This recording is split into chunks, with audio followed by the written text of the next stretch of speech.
Hey there guys, how's it going? So there is a great fight coming up in the light welterweight division in Sweden next month that has gone completely under the radar. Now, I haven't really seen many people talking about this fight. I've seen it mentioned on Twitter here and there, but like I said, it seems to have just gone under the radar. To me, this is a fantastic fight. I mean, I think it's going to be really high level stuff here. Fight's going to be for the European light welterweight title. Champion Anthony Yigit is going to be defending his title against a fighter called Sandor Martin from Spain. Now, I want to talk about both guys, but first of all, I want to talk about Sandor Martin because I think this is a guy that you need to know about if you follow the light welterweight division. Now, Sandor Martin, to me, this is a guy who, although nobody seems to know who the guy is because he's one of these more obscure fighters who has spent his entire career fighting in Spain, so obviously over in the US and in the UK and whatnot, you probably wouldn't know who this guy was or who he's fought and whatnot, but I've been watching this guy online for the past few days, and I gotta say, man, I am extremely impressed with Sandor Martin. In my opinion, he is one of the most naturally talented fighters alongside someone like Josh Taylor that the light welterweight division has seen in a long time. I mean, he's just fantastic. He is. I mean, the guy's a southpaw, lightning quick hands. He has one of the best counter right hooks I've seen in a long time. I mean, when he ducks low on his opponents, he can come up top with a really sharp, lightning fast, quick, devastating right hook. He can bring it up top, he can bring it down low. He can throw it from high up, he can throw it from different angles. Really good pivots, really good balance. Excellent straight left hand to the body. Very good punch variety. I mean, this guy, Sandor Martin, this Spanish fighter, man, just a very high IQ boxer. Really good athlete. Like I said, really good hand speed. Really good balance. He's one of these fighters who he uses the southpaw stance to his advantage by, he'll drop his hands and he can effortlessly avoid jabs. He can effortlessly avoid lead left hooks. He's very good at frustrating his opponents with the stance. He has excellent footwork, excellent balance. I mean, you see him against these guys and he's very good at cutting off the ring and holding the center of the ring while not overexerting himself. So what I mean by that, you'll see him with his hands down, he's relaxed, he's loose, he's fluid, he's on a swivel, he's got very good upper body movement, and he's pushing these guys back, but he's doing it with slick footwork and skills, and he's really pressuring these guys and outworking them and outboxing them and taking them apart. And I just think that this guy is a very technically gifted fighter. I mean, he has the kind of skills that you really can't teach in boxing, and I honestly think, although he hasn't fought the best competition, I mean, he's fought, like I said, he's fought the majority of his career in Spain, and, the competition he's fought hasn't been the best. Sometimes you can tell just from the eye test when a fighter has talent, and I honestly think that if Sandor Martin were to get himself some, top-level sparring, some top-level training, if he were to maybe get a bit more exposure, I think that a lot of people would be impressed with him. I really do. He's a very good fighter. Now let's talk about Anthony Yigit. Now, I've been watching Anthony Yigit for quite a long time now. I watch quite a bit of Swedish boxing now.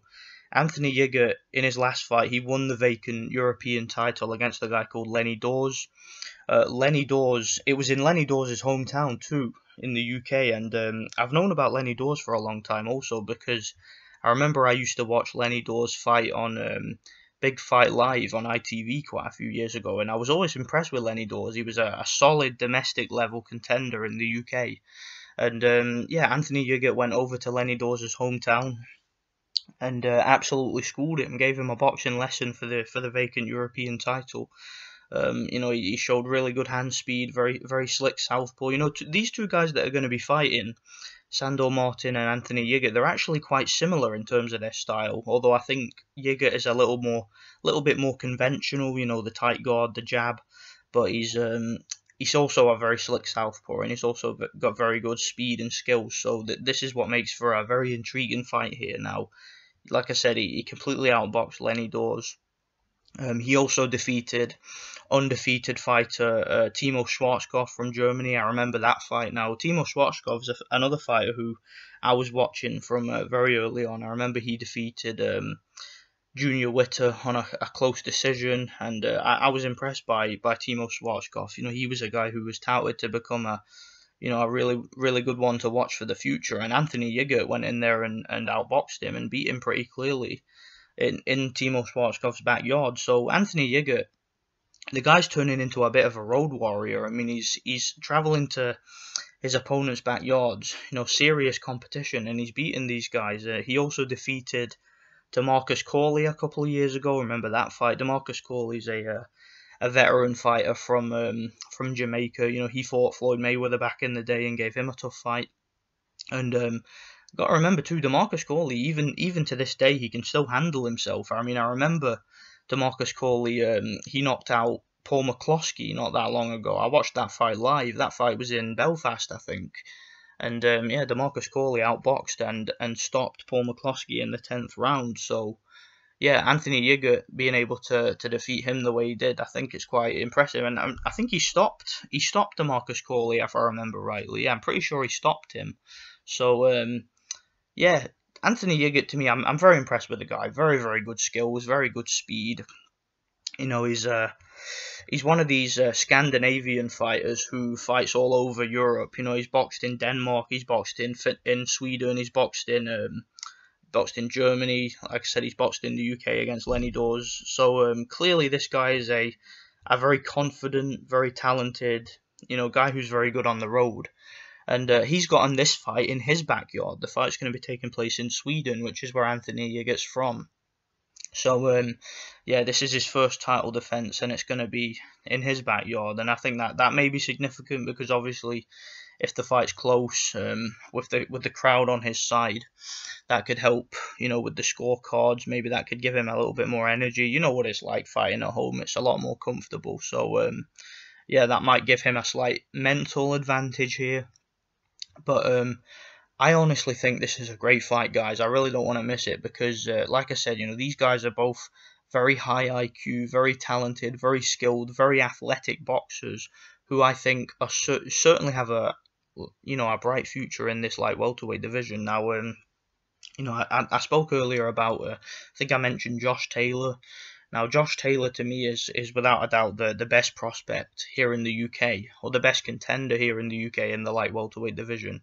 And he's looking for a fight right now. And I think that the winner of this fight, being the European champion, I would absolutely love to see a fight with Josh Taylor versus the winner of this fight, because Josh Taylor is also a southpaw. He also has those kind of natural advantages that you can't teach a fighter. And I really think, guys, this light welterweight division is buzzing right now. It really is. I mean, Terence Crawford became the undisputed light welterweight champion this past weekend, and these are future opponents for him. And I'm really excited about this division. I really am. I think there's just so much talent coming through, it seems, and I'm really hoping to tune into this Anthony Yigit Sandor Martin fight. If forced to make a prediction. And I hate doing it for these kind of fights. Well, I like breaking down these kind of fights, but when it comes to making a prediction, it's hard because, Sandor Martin, the uncertainty about him is I don't know how he's going to perform outside of Spain. Because when a fighter has spent their entire career fighting in their home country, and then when they leave their home country for a big fight to face somebody who is a bigger challenge than anybody they've ever faced before, it's obviously going to be difficult to mentally prepare yourself for that. So I'm not sure if Sandor Martin will be himself in the fight. That's the thing. So obviously you've got to give Anthony Yigit a mental advantage here, because Anthony Yigit has been on the road time and time again in his career. Like I said, he's fought all over the place. So Anthony Yigit is a guy who is mentally tough. He's mentally prepared for the fight. He's going to be even more mentally prepared than usual since the fight's happening in his backyard. And yeah, that obviously gives him an edge. But I think, to me, Sandor Martin has a little bit more fluidity and a little bit more natural talent than Anthony Yigit does. But I just think that Anthony Yigit, to me, I would say that he's more proven at this stage. He's certainly fought the better opposition. He's certainly shown that he can perform on the road. He can perform under pressure. Like I said, I mean, Lenny Dawes was a serious challenge, and to go to Lenny Dawes' hometown and school him the way he did was very, very impressive. To get a stoppage against DeMarcus Corley, to defeat the undefeated Timo Schwarzkopf the way he did in his backyard. I just think that this guy is a really serious contender. I really do, and I think he will probably defend his European title. And I'm going to go with Anthony Yigit, probably to win the fight by a decision, close decision. I think it's going to be competitive. Stoppage is possible, but I don't think it's impossible, but I don't think it's very likely either, because I've just seen from Sandor Martin, to me, the guy seems to be very defensively aware. And I think if he wants to, he can go the distance. So I'm probably going to say a decision victory for Anthony Yigit. It's going to be competitive. Stoppage is possible, but I think the most likely outcome is Yigit to win I'd say a unanimous decision. But it's going to be a great fight, and it's certainly going to lead to some greater fights in the future. So let me know what you guys think anyway. Thanks for watching.